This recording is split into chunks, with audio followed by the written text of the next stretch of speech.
ওয়ামান আহসানু কওলাম মিম্মান দাআ ইলাল্লাহ, মানে কার কথার চাইতে আর কার কথা উত্তম হতে পারে যে মানুষকে আল্লাহর দিকে ডাকে। অজ্ঞান হেতু কৃতু মোহাম্মদ, মোহাম্মদ অন্ধকার নিনাশিনী বিদায়তে দাত যে শ্যামবালা বিষ্ণু যশস্বগীয় পদু ভাবহাম। যজুর্বেদের 40 নম্বর অধ্যায়ের 9 নম্বর শ্লোকটার মধ্যে আছে যে আন্ধাত্রে প্রফিয়া শান্তি আসানভূতি মোবাবাই আসতে, মানে অন্ধকারে ওই লোকগুলোই প্রবেশ করবে। আন্ধাত্রে প্রফিয়া শান্তি প্রবেশ করবে আসানভূতি মোবাবাই আসতে, যারা আসানভূতির পূজা করে, যারা বানানো নকল ঈশ্বরের পূজা করে, তারাই অন্ধকারে প্রবেশ করবে। তো সরাসরি তাদের ধর্মগ্রন্থ বলতেছে যারা বানানো জিনিসের পূজা করে তারা অন্ধকারে নিপতিত হবে। আসসালামু আলাইকুম ওয়া রাহমাতুল্লাহি ওয়া বারাকাতুহু। গত পর্বে আমরা আলোচনা করেছিলাম দাওয়াতের গুরুত্ব সম্পর্কে, কারণ আল্লাহ তাআলা সূরা হামিম সিজদার 33 নম্বর আয়াতে বলেছেন যে ওয়ামান আহসানু কওলাম মিম্মান দাআ ইলাল্লাহ, মানে কার কথার চাইতে আর কার কথা উত্তম হতে পারে যে মানুষকে আল্লাহর দিকে ডাকে। মিম্মান দাআ ইলাল্লাহ, আল্লাহর দিকে মানুষকে আহ্বান করে। ওয়া আমিলা সালিহা ওয়া ক্বালা ইন্নানি মিনাল মুসলিমিন, এবং নিজে সৎ কাজ করে এবং ঘোষণা করে যে আমি একজন মুসলিম, আমি আল্লাহর কাছে আত্মসমর্পণকারী। তো তার কথার চাইতে আর কার কথা উত্তম হতে পারে না যে মানুষকে আল্লাহর দিকে আহ্বান করে।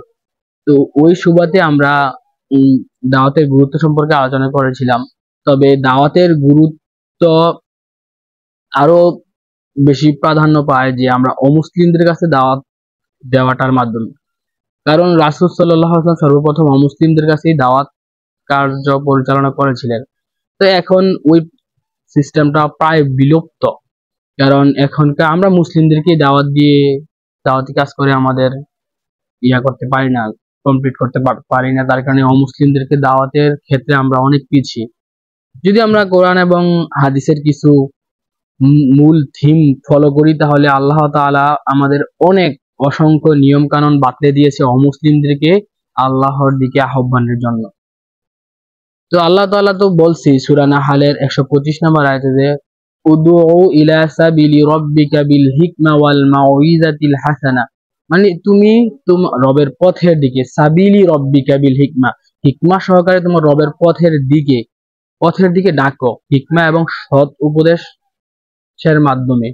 তো হিকমা সহকারে আমরা অবশ্যই মুসলিমদেরকে দাওয়াত দেব এবং প্রত্যেকটা মুসলিম ভাইদেরকে নসিহত করব হিকমা সহকারে। কারণ আমরা যদি হিকমা অবলম্বন না করি তাহলে আমাদের যে দাওয়াত তা ফলপ্রসূ হবে না এবং তা গ্রহণ করবে না মানুষ। এদিকে বলা হয়েছে দুইটা জিনিস, একটা হলো হিকমা আর একটা হলো সৎ উপদেশ সহকারে। এই দুইটা জিনিস অবশ্যই আমাদের খেয়াল রাখতে হবে। তো আল্লাহ তাআলা অমুসলিমদেরকে দাওয়াতের জন্য যেই মাস্টার ভার্স একটা আয়াত আছে সূরা আল ইমরানের 64 নম্বর আয়াতে আল্লাহ তাআলা বলেছেন যে, এদিকে আয়াতটা শুরু হচ্ছে কুল ইয়া আহলাল কিতাব, আহলে কিতাবদেরকে বলা হয়েছে, বিশেষ করে ইহুদি এবং খ্রিস্টানদেরকে। তবে আমরা যারা কিতাবদারী প্রত্যেককে এই আয়াত দ্বারা আহ্বান করতে পারি যে কুল বলো ইয়া আহলাল কিতাব, হে কিতাবদারীরা, তাআলাউ ইলা কালিমাতিন সাওয়াইন বাইনানা ওয়া বাইনাকুম, এসো এমন একটা কথার দিকে যা তোমাদের এবং আমাদের মধ্যে একই, মানে সাদৃশ্যপূর্ণ যেই বিষয়টা আছে ওই বিষয়ের দিকে তাদেরকে আমরা আহ্বান করব। প্রথম কথা হচ্ছে আল্লাহ না আবুদা ইল্লাল্লাহ, আল্লাহ ছাড়া কারো ইবাদত আমরা করি না। দ্বিতীয় কথা হচ্ছে ওয়ালা নুশরিকা বি শাইআ, এবং আল্লাহর সাথে কাউকে শরীক করি না। তো এই আয়াতটা যদি লক্ষ্য করি তাহলে তাদের যে ধর্মগ্রন্থে অসংখ্য জায়গা আছে যে আমরা আল্লাহ ছাড়া আর কারো ইবাদত মানে না করা সম্পর্কে, আল্লাহর একত্ববাদ সম্পর্কে এবং আল্লাহ থেকে শিরিক থেকে বেঁচে থাকার সম্পর্কে। কারণ শিরিক এত জঘন্য একটা জিনিস যার গুনাহ আল্লাহ কখনো মাফ করবেন না। আল্লাহ সূরা নিসার 48 নম্বর আয়াতে বলছে এবং সূরা নিসার 116 নম্বর আয়াতে বলছে যে আল্লাহ সকল গুনাহ ক্ষমা করে দিলেও শিরিকের গুনাহ কখনো তিনি ক্ষমা করবেন না। তার কারণে শিরিক থেকে বাঁচানোর জন্য রাসূল সাল্লাল্লাহু আলাইহি ওয়াসাল্লাম তো অনেক, মানে যারা আল্লাহর বাণী গ্রহণ করতেছে না, তারা যে রাসূল সাল্লাল্লাহু আলাইহি ওয়াসাল্লামের চাচা যখন মৃত্যুবরণ করে তখন তো রাসূল সাল্লাল্লাহু আলাইহি ওয়াসাল্লাম কতই না ব্যথিত হয়েছিলেন যে তিনি আল্লাহর মনোনীত ধর্ম গ্রহণ না করার কারণে। তো অবশ্যই আমরা আমাদের যারা হিন্দু ভাই আছে তাদেরকে আমরা অবশ্যই আহ্বান করব। তারা আমাদের আদম আসলাম সম্পর্কে আমাদের ভাই, কিন্তু মুমিন সম্পর্কে তারা আমাদের ভাই না। তো তাদেরকে আমরা অবশ্যই ইসলামে দীক্ষিত করার জন্য আমাদেরকে আপ্রাণ চেষ্টা করতে হবে। তো আমি দীর্ঘায়িত না করে তাদের ধর্মগ্রন্থ থেকে ইন টোটাল মানে তাদেরকে বুঝিয়ে দেওয়ার জন্য যেই একটা গুরুত্বপূর্ণ বার্তা, এটাই আপনাদের দেওয়ার জন্য চেষ্টা করব। প্রথম কথা হচ্ছে যে আল্লাহ না'বুদা ইল্লাল্লাহ, আমরা আল্লাহ ছাড়া কাউকে ইবাদত করব না। তো এই কথাটা, সেম কথাটা তাদের ধর্মগ্রন্থে যে চান্দুকি উপনিষদের 6 নম্বর ভলিউমের 2 নম্বর অধ্যায়ের 1 নম্বর শ্লোকে বলছে যে দা ইক্কাম অবিদিতিয়াম, আল্লাহ এক, অদ্বিতীয়। তো যে জায়গা সূরা ইখলাসের মধ্যে বলছে কুল হুয়াল্লাহু আহাদ, বলো কুল হুয়াল্লাহু আহাদ, বলো তিনি আল্লাহ এক, অদ্বিতীয়। তো এই দুইটা কথা সেমই। যেমন তাদের আরো আছে ঋগ্বেদের 32 নম্বর অধ্যায় 2 কি 3 নম্বর শ্লোকের মধ্যে আছে যে না তাসরি প্রতিমা আস্তি, মানে আল্লাহ তাআলার কোনো প্রতিমূর্তি বা কোনো পেন্টিং বা কোনো ছবি, কোনো ভাস্কর্য নেই। লাইসা কামিসলিহি শাই ওয়া হুয়াস সামিউল বাসির, আল্লাহ তাআলার কোনো সাদৃশ্য কিছুই নেই, তবে হুয়াস সামিউল বাসির, তিনি দেখেন এবং শোনেন। তো আল্লাহর কোনো সাদৃশ্য নাই, আমাদের ধর্মগ্রন্থই বলতেছে এবং তাদের ধর্মগ্রন্থ বলতেছে হিন্দুদের। তো এই সাদৃশ্যর দিকে তাদেরকে আমরা ডাকতে পারি। আর দ্বিতীয় বিষয় হচ্ছে ওয়ালা নুশরিকা বিশাইয়া, আল্লাহর সাথে আমরা কাউকে শরীক করি না। তো এই শিরিক সম্পর্কে তাদের ধর্মগ্রন্থে অসংখ্য উদ্ধৃতি আছে। ভগবত মহাপুরাণের মধ্যে আছে যে 20 নম্বর অধ্যায় 7 নম্বর শ্লোকটাতেই বলছে যে পার্থিব চাহিদা দ্বারা যাদের বুদ্ধিমত্তা লুণ্ঠিত হয়ে গেছে, তারাই শুধু বানানো ঈশ্বরের পূজা করে, মানে বানানো ঈশ্বর তারা নিজেই তৈরি করে, ওই জিনিসেরই পূজা তারা করে।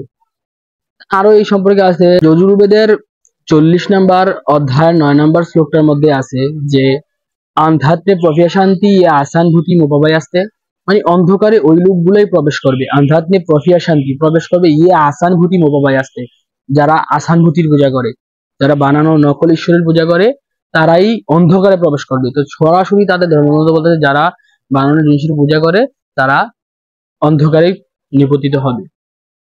আর সাম্ভূতির যারা পূজা করে, যেমন বানানো চেয়ার টেবিল বস্তু, জড় বস্তুর পূজা করে, এগুলো তো আরো জঘন্য।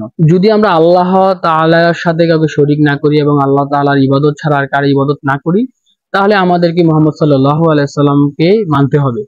আর এখন আপনারা যারা হিন্দু ভাই আছে তারা বলতে পারে যে মুহাম্মদ সাল্লাল্লাহু আলাইহি সাল্লামকে আমরা মানতে যাব কেন?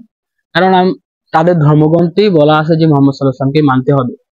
কারণ ভগবত মহাপুরাণার মধ্যে আছে যে মানে রাসূল সাল্লাল্লাহু আলাইহি ওয়াসাল্লামের আগমন সম্পর্কে আছে এবং রাসূল সাল্লাল্লাহু আলাইহি ওয়াসাল্লামের পিতামাতা, সে কোন বংশে জন্মগ্রহণ করবে এ সম্পর্কে ইন টোটাল বলা আছে। যেমন ভগবত মহাপুরাণের 12 নম্বর অধ্যায়ের 18 থেকে 20 নম্বর শ্লোকের মধ্যে বলছে যে শ্যামবালা বিষ্ণু যশস্বগীয় পদু ভাবহাম, মানে শ্যামবালা বিষ্ণু যশস্বগীয়, মানে শ্যামবালা শহরে জন্মগ্রহণ করবে রাসূল সাল্লাল্লাহু আলাইহি ওয়াসাল্লাম। শ্যামবালা মানে শান্তিময় শহর, যেটা হচ্ছে সূরা 3 এর মধ্যে বলছে যে ওহাজাল বালাদিল আমিন, সেই শান্তি নগরীর কসম আল্লাহ তাআলা বলছে সূরা 3 এর মধ্যে। এই যা বলছে শ্যামবালা বিষ্ণু যশস্বগীয়, বিষ্ণু যশস্বগীয় মানে বিষ্ণু ইয়াস মানে আব্দুল্লাহ, আর আরবি করলে আব্দুল্লাহ আর বাংলা করলে আল্লাহর বান্দা। তো বিষ্ণু ইয়াস বলা হয়েছে এখানে। শ্যামবালা বিষ্ণু যশস্বগীয় পদু ভাব মহাম সুমাতান মাতারি বিবিতন্না ধাই নিতান নিতাসাদ। সেকেন্ড টাইম বলছে যে সুমাতান মাতারি বিবিতন্না দাই নিতান নিতাসাদ, মানে সুমতির গর্ভে। সুমতি মানে শান্তিপ্রিয় অতি চঞ্চল, মানে আমিনা। তো রাসূল সাল্লাল্লাহু আলাইহি ওয়াসাল্লাম কোথায় জন্মগ্রহণ করবেন, কার গর্ভে জন্মগ্রহণ করবেন, পিতামাতার নামও বলা আছে।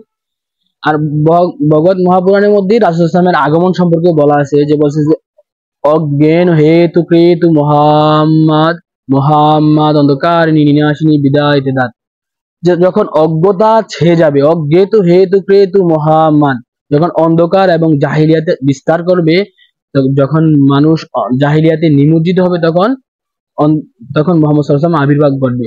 যে অজ্ঞেত হেতু কৃতু মুহাম্মদ অন্ধকারিণী নিনাশিনী বিদায় দাত, মুহাম্মদ সাল্লাল্লাহু আলাইহি ওয়াসাল্লাম অন্ধকারকে নিনাশ এবং বিনাশ করে আলো, সঠিক যে আলোর ধর্ম ইসলাম, আল্লাহর কাছে গ্রহণযোগ্য ধর্ম নিয়ে তিনি এই পৃথিবীর বুকে আসবে। বিশেষ করে যে তার আগে শ্লোকে বলছে শামবালা শহরে আসবে, আব্দুল্লাহ তার পিতার নাম হবে। তো এই বিষয়গুলো তাদের ধর্মগ্রন্থে ইনটোটাল বলা আছে। আর আল্লাহ তাআলা তো বলছে আল্লাহ তাআলার কাছে একমাত্র গ্রহণযোগ্য দিন হচ্ছে ইসলাম। যে আল্লাহ তাআলা সূরা আল ইমরানের 19 নম্বর আয়াতে বলছে যে ইন্নাদ দীনা ইনদাল্লাহিল ইসলাম, আল্লাহর কাছে একমাত্র গ্রহণযোগ্য দিন হচ্ছে ইসলাম। তা আমাদের হিন্দু ভাইদের সম্পর্কে কথা হলো যে কোন মুসলিম ভাই কখনো কাউকে জোর জবরদস্তি করবে না যে ইসলামে দীক্ষিত হওয়ার জন্য, কারণ এটা ইসলামে সম্পূর্ণ নিষেধ। কারণ সূরা বাকারার 256 নম্বর আয়াতে আল্লাহ তাআলা বলেছেন যে লা ইকরাহা ফিদ্দিন, মানে দিনের ব্যাপারে কোনো জোর জবরদস্তি নেই। তো জোর জবরদস্তি মুসলিমরা অবশ্যই করবে না, তবে মুসলিমরা আহ্বান করতে পারে, তারা সৎ উপদেশ দ্বারা আহ্বান করবে যদি তারা অ্যাকসেপ্ট করে। কারণ রাসূল সাল্লাল্লাহু আলাইহি ওয়াসাল্লামকে বলা হয়েছে যে সূরা গাশিয়ার মধ্যে যে ফাযাক্কির ইন্নামা আনতা মুযাক্কির, যে আপনি উপদেশ দিতে থাকুন, মানে আপনাকে উপদেশ দাতা হিসেবে প্রেরণ করা হয়েছে। লাস্তা আলাইহিম বিমুসাইতির, মানে আপনাকে বল প্রয়োগকারী হিসেবে প্রেরণ করা হয়নি, মানে আপনি বল প্রয়োগকারী নন। তো যে জায়গায় রাসূল সাল্লাল্লাহু আলাইহি ওয়াসাল্লাম বল প্রয়োগকারী ছিলেন না, আমরাও বল প্রয়োগ করতে পারবো না, মানুষকে উদারতভাবে আহ্বান করব। যাদের হৃদয়ে ইসলামের বার্তা পৌঁছে যায় তারা অবশ্যই, যদি আল্লাহ তাআলা হেদায়েত নসিব রাখে, তারা অবশ্যই এই দিন গ্রহণ করবে। আর যারা গ্রহণ না করবে তাদের সম্পর্কে আল্লাহ তাআলা সূরা আল ইমরানের 85 নম্বর আয়াতেই বলছেন যে যারা ইসলাম ব্যতীত অন্য কোনো ধর্ম বা অন্য কোনো পন্থা অবলম্বন করতে চায়, তাহলে তারা শেষ বিচারের দিন হবে ক্ষতিগ্রস্তদের অন্তর্ভুক্ত। তো তার কারণে ক্ষতিগ্রস্তদের অন্তর্ভুক্ত হতে না চাইলে আমরা অবশ্যই আল্লাহর মনোনীত দিন ইসলামকেই গ্রহণ করতে হবে। তো আমি আর আলোচনা দীর্ঘায়িত করব না। প্রত্যেকটা মুসলিম এবং মুসলিম ভাইদেরকে বলবো এই বিশেষ কিছু টেকনিক ফলো করে অমুসলিম ভাইদেরকে আমরা আহ্বান করতে পারি। আর অমুসলিম ভাইদের কাছে আহ্বান যেন তারা বিবেক খাটিয়ে আল্লাহর দ্বীনকে বোঝার চেষ্টা করে, কারণ আল্লাহ তাআলা কোরআনের প্রত্যেক জায়গায় বলেছে যে আফালা তাআকিলুন আফালা তাযাক্কারুন, যে তারা কি অনুধাবন করে না, তারা কি চিন্তা করে না। তো চিন্তা শক্তি আমাদেরকে কাজে লাগাতে হবে। আমি লাস্ট একটা উদ্ধৃতি দিয়ে আজকে আলোচনা শেষ করব। আল্লাহ তাআলা সূরা ইসরার 81 নম্বর আয়াতে বলছে যে ওয়াকুল জাল হক ওয়া যাকাল বাতিল ইন্নাল বাতিলা কানা যাহুকা, সত্য এসেছে এবং মিথ্যা বিলুপ্ত হয়েছে, আর মিথ্যা তার প্রকৃতিগত কারণেই বিলুপ্ত হবারই ছিল।